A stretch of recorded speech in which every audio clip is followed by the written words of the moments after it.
Will you save one life each minute with us? Hi, I'm Fabian. I'm the founder of Medical Cooling. We got 2 million so far with this. We could build a functional model that has the features we want to build. We could make animal trials in pigs, including a stroke model where we could show that strokes are way smaller. We could measure the cooling performance in healthy humans. So we actually been with our device at humans in the MRI. And we got our patents granted in the European Union and the United States. So our idea is protected. Now we are looking for 5 million to start our serial production, get the CE, FDA, and CFDA. And there you see our device we built. And we've got 2 new protective improvements, hypothermia to cool the brain, and argon, which is almost as neuroprotective as silicon, where lots of people do studies and which is affordable. And we embedded the existing devices like a full medical ventilator, a vacuum pump, an ECG, including the defibrillator and telemedicine to be the core unit in the ambulance.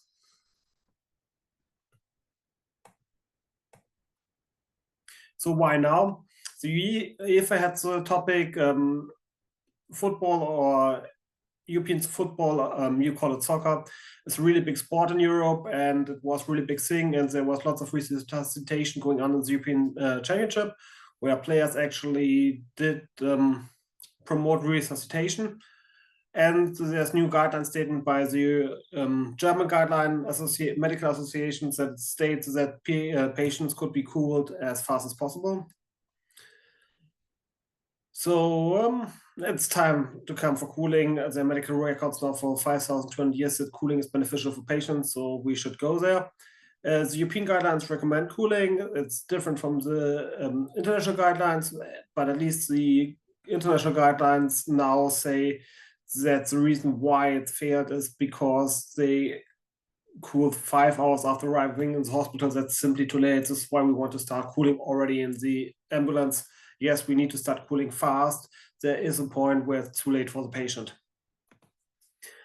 So about me, I'm a paramedic, I'm a mechanical engineer, I led the research project, and I own both patents. And we want to cool the brain below 36 degrees because this increases the chance of survival by 167% to 24.4%, which is amazing. It doesn't sound much, but if you're one of them, you also have far less brain damage, most likely none, so it's a big benefit. Right now, cooling use even got down in hospitals, and in the ambulance right now, almost nobody cools. We need to change that. There you see the gap of people that could survive cardiac arrest if we cool them. Every 6 survived extra, so it is a gap. It's around 1 life every 15 minutes. So around 1 life, this presentation in the US could be saved in case we cool the patients with cardiac arrest. And there you see also stroke gets way smaller. This is pig data we did ourselves in the MRI.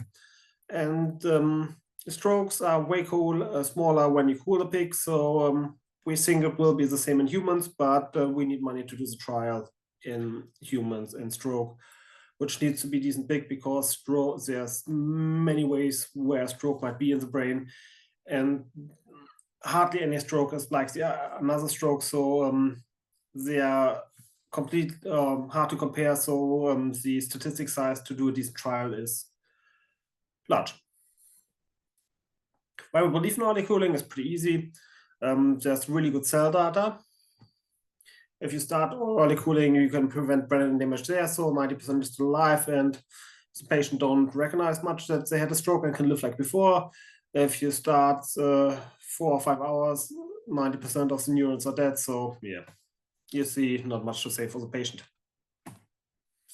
This is why the trials failed. There you see it really nice in 3D. I just have to move myself to see the difference in the temperature. There you see 33 is better than 35, but as earlier we start, the delay time plays a major role in cooling, so we really need to start earlier. Because with every second that passes, the likelihood of brain damage or the brain damage increases, and survival rate without putting around only 9.1%. It depends on each nation. It's almost always around 10%, and we want to get it to 25%. And we want to do this by using this principle. We cool the brain to 36 degrees. This slows down the metabolism. This reduces oxygen consumption, so you got less brain damage. And we use liquid oxygen heated up with ambient heat to minus 23 Celsius, minus 9 Fahrenheit. And then the patient inhales it or gets ventilated with it. It works with patients that can still breathe. This is how we did it with healthy humans in the MRI. And there you see our amazing MRI data where we could show that we can prove the brain really fast and efficient. And there you see dots. That's one of the areas where we could get the brain to minus 1 degree. We have some pictures where it go even lower. So this is where how we work with pig. This was our first setup where we used tubes to bring the cold air to the pig for the MRI setup, which is not easy to achieve because we had to get all of or most of the devices outside because they're not ready to be used in an MRI yet, because there we have to have more safety checks, and we have to be within some materials because they cannot be magnetic, because else they fly into the MRI. And we published our research and got the high impact articles label. There you see it really beautiful in the pig brain.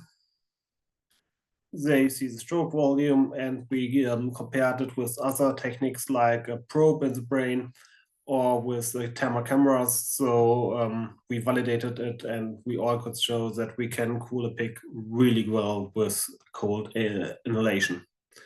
And there you see a human that we cooled for a clinical trial within the MRI. There you also see the long tube to not have the device within the MRI. And there you see there's some areas that we could cool even for more than 3 degrees. It's basically the stem of the brain. We have got some warming within the brainstem, which we could not understand yet. And we won some international awards like the Magna Cum Laude at the biggest radiology conference in Singapore. As you see, it's 2016. Since 2016, we didn't have a real research grant. We had a couple of industry financing afterwards, around $1 million, but not research budget. We are applying for new grants, but we don't know when they will be granted. And there you see the technology that exists is working, but it's not looking as nice as we planned. It is on target size. We know we can build it small enough, but we haven't built the fancy one yet. The key unique static points are that we have 2 neuroprotectives. Right now, one is used, so we have a huge advantage. There's no other product that uses 2 neuroprotectives in one device. We've integrated 5 other devices in our one, so we save lots of space in the ambulance. It is limited. There you see a picture out of a TV report I had. We don't establish new procedure as the patients all get oxygen anyway, which is really important, because so no extra time gets used and the patient still gets as fast as hospital as without cooling, which is something completely different. If you think of cooling blankets that have to be put on the patients, they just take away lots of time that is not there.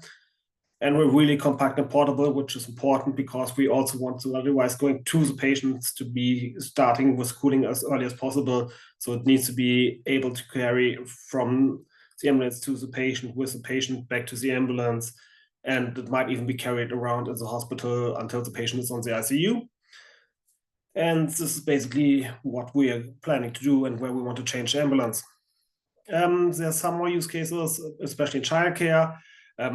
Cooling babies with hypoxic ischemic encephalopathy, that are babies that don't get enough oxygen during the birth process. They are purple and they need lots of help, and they can have long-term brain damage if they don't get cooled. In modern incubators, they already get cooled, but normally you don't find some modern incubators in the countryside where transportation to the next child care center is really long. It often takes hours, even in Germany or the US. So it's really important to also bring the benefit of cooling to the newborns that are newborn with not enough oxygen outside of the main metropolitan area with really good childcare centers. Time is brain, and we don't want kids with lifelong brain damages. And also for resuscitation with kids, it helps a lot. Then there's some use case in defense. I just moved myself again so you can see it better. For blast trauma, there's some third other teams that do research, if hypothermia might help them. There's no conclusion yet. I think it might be possible. I think also argon might be effective to deal with blast traumata. But this is still like concussion, ongoing research, too early to do claims even for strokes.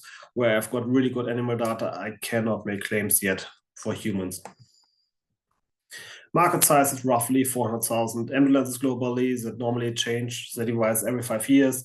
I think we can price it now to around 20,000, but we will be roughly with $1 billion market size for device sales and around $500 million for the oxygen refill.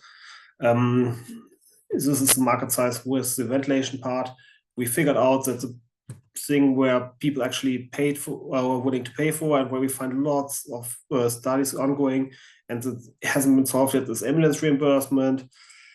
It's a $1.4 billion a year market in the US.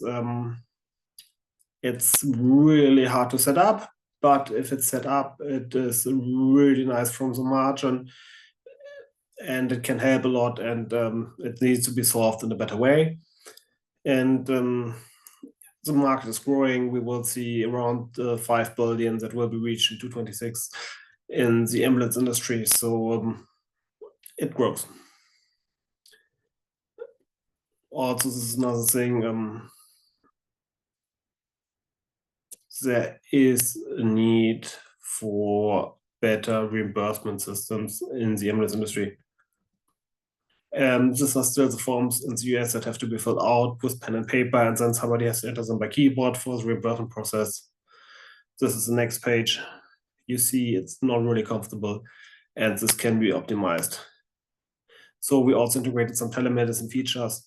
There, other teams have the same. We can add video tutorials. We can connect to the poison information, which is sometimes really important in poisoning. We can add children doctors in case we've got a child there and the staff is not experienced with child, which is normally the case. Billing is a big issue, access to baseline information when it's all going to the cloud. Clinic suggestion booking, that the clinic knows when which patient arrives at what time, that they can prepare the rooms, that they can set up the treatments, and that time is saved.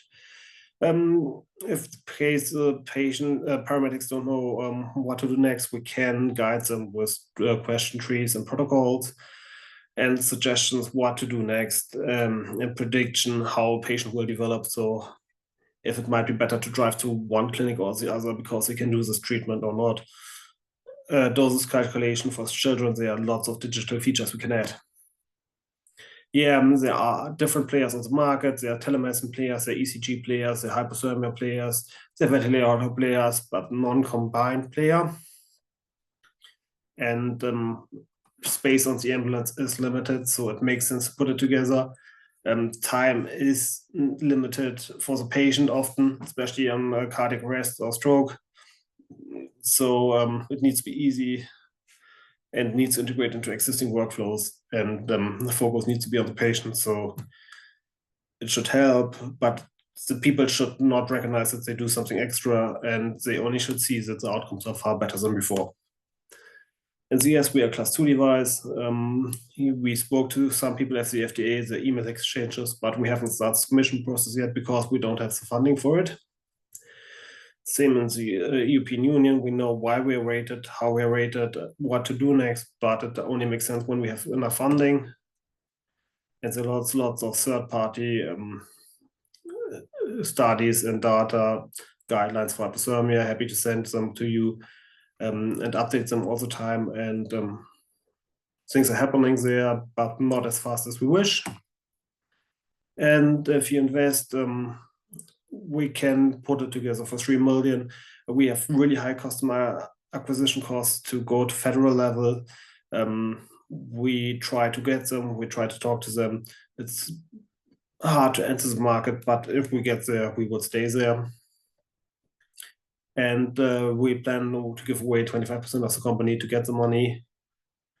And first, I think we will have to work with clinical studies, and it will start being fun when we can enable the reimbursement features, because this is where we get high margins on the long term and really good contracts. So the timeline is that we start the campaign in August. We hope to have the investment closed in December. Then FDA certified products. The FDA is way faster than the notified bodies in Europe. We want to be there in December 2026 and the CE in October 2027.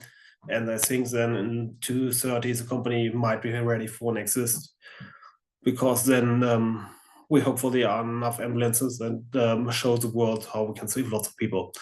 And we hope you will be a part of this journey, and questions are welcome. Reach out to me. It's medicalcooling.com, really easy to remember. Lots of people get back to me when they have something or have an idea and reach out. Feel free to do so. So thank you for your attention. Let's help the investors with long-term investment with really good returns. The insurance society to have contributors instead of costs, because people with brain damage can still can't pay their fees. There's some interest on that side. Families, because foster care is not that nice. You rather have a healthy family member. And the patient doesn't want to have less neurological damage or want to be dead. He wants to be running around. I think you might be a patient one day, so how do you want to end up? So let's save life together. And I hope the presentation is all correct, but sometimes mistakes can happen.